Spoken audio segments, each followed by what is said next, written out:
দর্শকবৃন্দ, আশা করি প্রত্যেকেই ভালো রয়েছে। হলিডে কোচিং ইউটিউবের চ্যানেলের পক্ষ থেকে সবাইকে স্বাগতম জানাই। ক্লাস 11-এর ফার্স্ট সেমিস্টারের পরীক্ষা রয়েছে 25 তারিখ, সেই জন্যই আমার তাড়াহুড়ো করে তোমাদের সামনে নিত্য নতুন ভিডিও উপস্থাপন করা।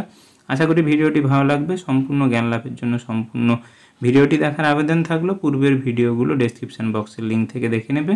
সময় নষ্ট না করে চলে যাওয়া যাক মূল পর্বে। আমরা এস ব্লকের মৌল সম্পর্কে জানবো এবং তাদের কিছু ধর্ম সম্পর্কে জানবো এবং হাইড্রোজেনের অবস্থান সম্পর্কে জানবো। এস ব্লকের মৌল কাকে বলে না, পর্যায় সারণীতে প্রত্যেকটি আধুনিক পর্যায় সারণীতে প্রত্যেকটি মৌলের ইলেকট্রনিক যদি বিন্যাস করি, ইলেকট্রন বিন্যাসের ইলেকট্রনের ভর্তির ধাপ অনুসারে বা ইলেকট্রন সর্বশেষ ইলেকট্রন যে কক্ষে প্রবেশ করে সেই কক্ষের নাম অনুসারে, উপকক্ষের নাম অনুসারে সেই মৌলগুলোকে সেই ব্লকের অন্তর্গত করা হয়। এস ব্লকের মৌলগুলোর সাধারণ ইলেকট্রনিক কনফিগারেশন কিন্তু NS1 এবং NS2 বা NS1 to 2 বলতে পারি, 1 to 2। এটাই হচ্ছে এস ব্লকের মৌলগুলোর আমাদের সাধারণ ইলেকট্রনিক কনফিগারেশন। এই দুটো এস ব্লকে কেবলমাত্র আমরা জানি দুটো ইলেকট্রন প্রবেশ করতে পারে। সেই দুটো ইলেকট্রন প্রবেশের উপর নির্ভর করে এস ব্লকের মৌলগুলোকে দুটো শ্রেণীতে ভাগ করা হয়।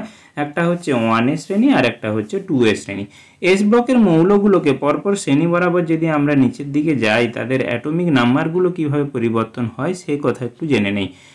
এই পরপর যদি নিচের দিকে যাওয়া যায়, প্রথম দুটো পর্যায়ে বা 1 থেকে 2 পর্যায়ে গেলে 2 বাড়বে, 2 থেকে 3 পর্যায়ে গেলে 8 বাড়বে, 3 থেকে 4 গেলে 8, তারপরে 4 থেকে 5 18, 5 থেকে 6-তেও 18, 6 থেকে 7 গেলে 32 বাড়বে, কারণ এখানে এ ব্লক এসে উপস্থিত হচ্ছে। এ ব্লকে 14টা, ডি ব্লকে 10টি সেই সঙ্গে কিন্তু যুক্ত হয়ে যাচ্ছে। এই জন্য পরপর কিন্তু ইলেকট্রন বা প্রোটনের পরিমাণ পরপর বাড়ছে। তাহলে কিভাবে বাড়ছে? 2, 8, 8, 18, 18, 32 এইভাবে কিন্তু পরপর জানছে। আমরা যদি নিচের মৌলগুলোর যদি না আমরা অ্যাটমিক নাম্বার না জানি, উপরের মৌলগুলোর অ্যাটমিক নাম্বার জানলেই সেগুলোর সঙ্গে কিন্তু যোগ করেই আমরা প্রত্যেকটা মৌলের অ্যাটমিক নাম্বার পেয়ে যাব বা পারমাণবিক ক্রমাঙ্ক পেয়ে যাব।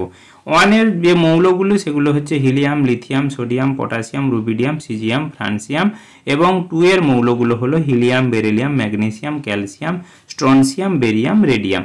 এই মৌলগুলো হচ্ছে এস ব্লকের মৌল। এস ব্লকের মৌলগুলোর সাধারণ ইলেকট্রনিক কনফিগারেশন আমরা জেনে নিয়েছি NS1 থেকে NS2 পর্যন্ত। এইবারে এস ব্লকের মৌলগুলো সাধারণ বৈশিষ্ট্য সম্পর্কে জানবো। সাধারণ আমরা কি জানবো? বৈশিষ্ট্য সম্পর্কে জানবো। এবং তার আগে একটু জেনে নেই, এই গ্রুপ 1-এর মৌলগুলোকে বলা হয় ক্ষার ধাতুর মৌল এবং গ্রুপ 2-এর মৌলগুলোকে বলা হয় ক্ষারীয় মৃত্তিকা ধাতুর মৌল।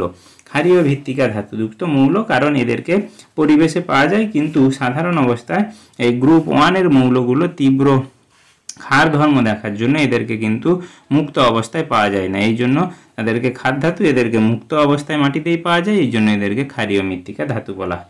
এস ব্লকের মৌলগুলো সাধারণ যে বৈশিষ্ট্য, সেই বৈশিষ্ট্যগুলো কি না, এস ব্লকের মৌলগুলো হয় নরম, নমনীয়, তাপ ও তড়িতে সুপরিবাহী হয়। এই ব্লকে হাইড্রোজেন, হিলিয়াম ছাড়া প্রত্যেকটি মৌলই হলো ধাতু। রাসায়নিক সক্রিয়তা সব থেকে বেশি এবং তুলনামূলকভাবে মৌলগুলি সক্রিয় হয়, প্রকৃতিতে মুক্ত অবস্থায় পাওয়া যায় না। তবে গ্রুপ 2-এর কিছু মৌলকে কিন্তু পাওয়া যায় মুক্ত অবস্থায়, যেটা বললাম। এই জন্য তাদেরকে বলা হয় ক্ষারীয় মৃত্তিকা ধাতু। তুলনামূলকভাবে এদের গলনাঙ্ক, স্ফুটনাঙ্ক কম হয় এবং এই ব্লকের মৌলগুলি শিখা পরীক্ষায় কিন্তু বিভিন্ন ধর্মের রং দেখাতে পারে, কেবলমাত্র বেরিলিয়াম এবং ম্যাগনেসিয়াম ছাড়া। তাহলে বেরিলিয়াম এবং ম্যাগনেসিয়াম হচ্ছে শিখা পরীক্ষায় কিন্তু বেরিলিয়াম এবং ম্যাগনেসিয়াম শিখা পরীক্ষা কিন্তু দেখায় না, শিখা পরীক্ষা দেখায় না, সেটা আমরা জানলাম। যদি এদেরকে কোনো ধাতুর ওয়ারে বা তারে নিয়ে যদি বুনসেন বার্নারে তাপ দেওয়া হয়, তখন কিন্তু বেরিলিয়াম, ম্যাগনেসিয়ামের কোনো রং এরা দেখাবে না। এই মৌলগুলি সর্ববহিষ্ঠ কক্ষ ছাড়া সমস্ত কক্ষই কিন্তু ইলেকট্রন দ্বারা পূর্ণ থাকে এই এস ব্লকের মৌলগুলি। এইবারে এস ব্লকের মৌলগুলোর হাইড্রোজেনের গ্রুপ 1-এর অবস্থানের অন্তর্ভুক্ত করার কিছু কারণ জানবো। হাইড্রোজেনের প্রথমেই যোজ্যতা হচ্ছে 1।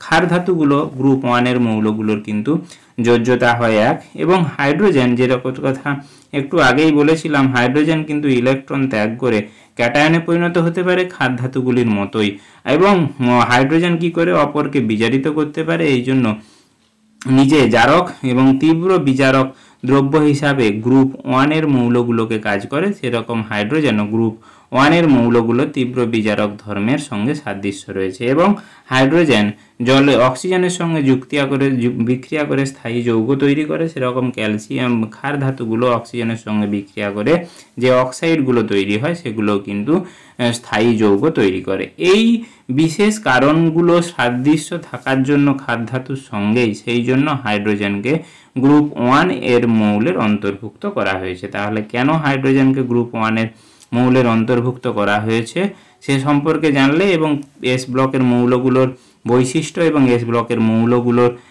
কোনগুলো কি সে সম্পর্কে জানলে আশা করি ভিডিওটি ভালো লেগেছে। ভালো লেগে থাকলে অবশ্যই চ্যানেলটি সাবস্ক্রাইব করে পাশে থাকা বেল আইকনটি প্রেস করতে ভুলবে না, বন্ধুদেরকে শেয়ার করে জানিয়ে দিতে ভুলবে না। ধন্যবাদ, নমস্কার।